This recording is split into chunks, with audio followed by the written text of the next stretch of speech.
But we begin tonight with the Republican Party forcing a draconian and possibly deadly vision on America.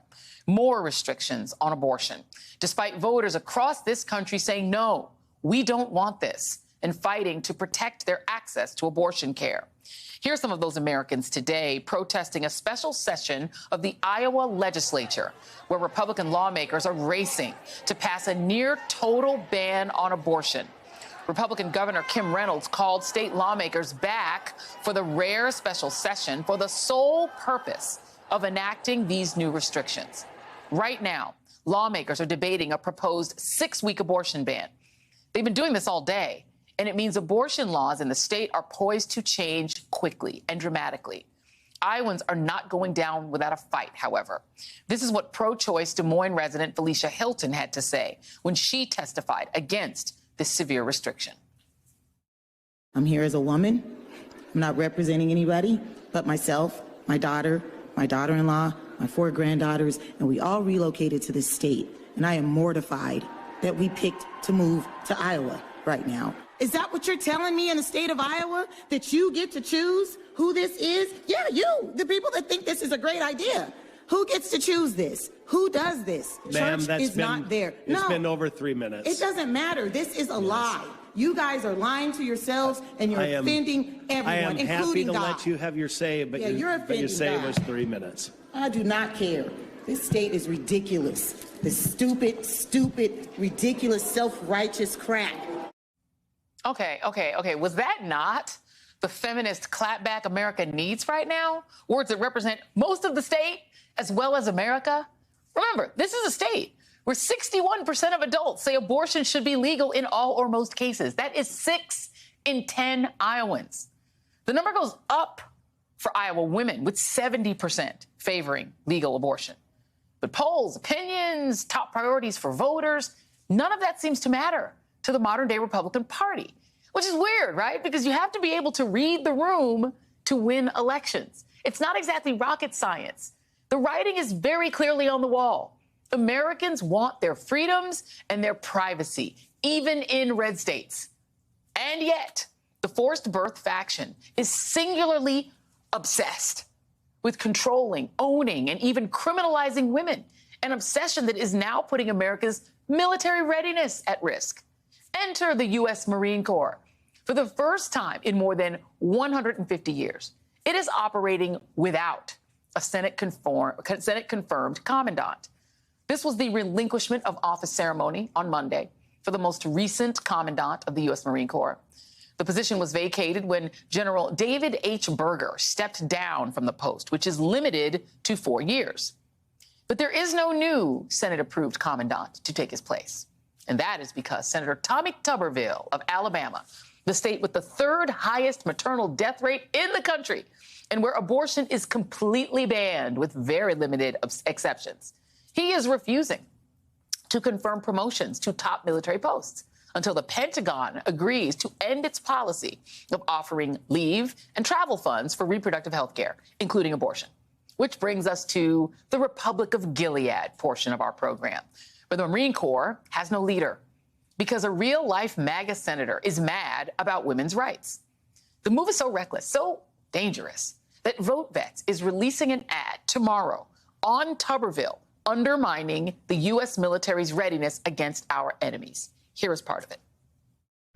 For months, one lone senator, Tommy Tuberville, who never served in uniform himself, has held hostage hundreds of military assignments just to force his MAGA social agenda on women in the ranks. Our enemies are watching, looking for any vulnerabilities to exploit. And MAGA Senator Tommy Tuberville is playing right into their hands. Now, remember all those Republican promises to prioritize our national defense, to support our troops? Perhaps that went by the wayside when Senate Republicans, including you, Tommy Tuberville, voted against health care access for combat veterans suffering from toxic burn pit exposure. Or when the party backed a leader who said Americans who died in war are suckers and losers. So Tuberville's stunt should surprise no one, but still should shock us all. Because once again, conservatives are putting our national security at risk, where the ultimate end game is a national abortion ban, despite their claim to leave it to the states. They are trying to be sneaky about it, except not so sneaky, because the Republican march toward Gilead is nothing but consistent and cruel under his eye. Joining me now is John Soltz, Iraq war veteran and chairman and co-founder of Vote Vets, and Iowa-based journalist Liz Lenz, author of Belabored, A Vindication of the Rights of Pregnant Women, a very suitable title for today. And I'm going to come back to you, John Soltz, and thank you for coming and welcome to the show, both of you. But I do want to talk to you for a second, Liz, because, you know, what Felicia Hilton had to say was, you know, it moved all of us. That's why we were like, we need to add this. We need to show her, because that is how most of the women I know feel at every age, that how are women being robbed of our agency and our right to our own bodies against their objections of of most of us. This is what you wrote. You wrote this, you tweeted this. I've been dealing with some health issues for months, and one of the solutions is a hysterectomy. And while part of me had hoped one day I'd have another kid, there is no way I'm getting pregnant in Iowa and not be able to access necessary care. I'm just going to let you talk about your state and what they're doing to women. Yeah, I mean, Felicia Hilton was, of course, correct. You know, in the legislative session that we just had, Iowa limited SNAP benefit. So that means that 10,000 people are going to be kicked off of food assistance. So the same state that is, like she said, literally taking food out of the mouth of, you know, children is now trying to say they're trying to protect children by limiting, you know, a woman's right to be able to access necessary health care. You know, and this is not, you know, this isn't just like, well, you know, if you listen to the Senate debate and the House debate, which unfortunately I have, it's just man after man getting up there and saying, well, if you don't want to have a baby, don't have sex. So, sir, tell that to yourself, right? Like, fine, let's start forcing vasectomies. I mean, I think people in the state have just had enough of having, you know, people shove religious laws down our throats. And it's not democratic. Like, this is not a democracy. When a state senator gets up and says he's going to legislate the Bible verses, you know, to try to tell me, you know, when I can get health care. And I am a mother. I love being a mother.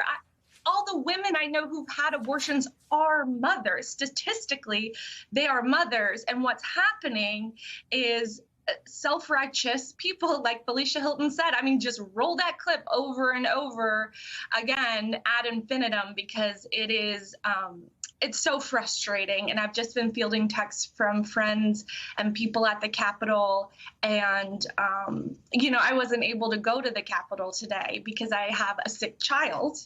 And my child's birth, I could have that child because when I was sexually assaulted in college, I was given emergency contraception, and that allowed me to have the life that I have today and the daughter I have today. So it's so ironic that I'm taking care of a child who I had because of reproductive choice while watching state senators slut shame American Iowan women and take away our rights. Yeah, well, maybe women in Iowa should consult Lisa Strada.